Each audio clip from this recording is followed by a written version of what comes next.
दरम्यान वाल्मिक कराडच्या न्यायालयीन कोठडीबाबत सामाजिक कार्यकर्त्या अंजली दमानिया यांनी शंका उपस्थित केली। मंगळवारी समोर आलेल्या सीसीटीव्हीच्या फुटेजनंतर सखोल चौकशी व्हायला हवी होती, मात्र वाल्मिकला न्यायालयीन कोठडी दिली ही पळवाट असल्याचा आरोप दमानिया यांनी केला। इतकंच नाही तर बीड प्रकरणाची चौकशी आणि सुनावणी मुंबईत घ्या, सर्व आरोपींना आर्थर रोड कारागृहात ठेवा अशी मागणी त्यांनी केली आहे।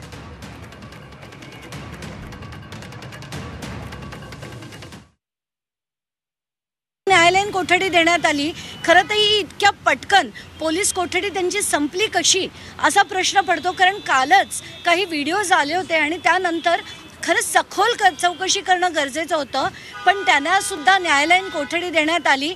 हा त्यांची एक पळवाट आहे की काय अशी शंका येते त्यांना। आणि चौकशी पुढचं हिअरिंग ॲज वेल एज ट्रायल हे मुंबईकडे ट्रान्सफर करण्यात यावं आणि ही जेवढी मंडळी आहे ज्यांना आता न्यायालयीन कोठडी दिली गेली आहे त्यांना आर्थर रोडमध्ये ठेवा, म्हणजे त्यांचं जे पोलीस कनायवन्स आहे, जे संगनमत आहे पोलिसांबरोबरचं, ते मोडून काढायला हवं। ते जोपर्यंत आपण मोडून काढत नाही नीट चौकशी होणार नाही हे मी तुम्हाला खात्रीने सांगते की खरी चौकशी जी आहे ती कधीही होणार नाही।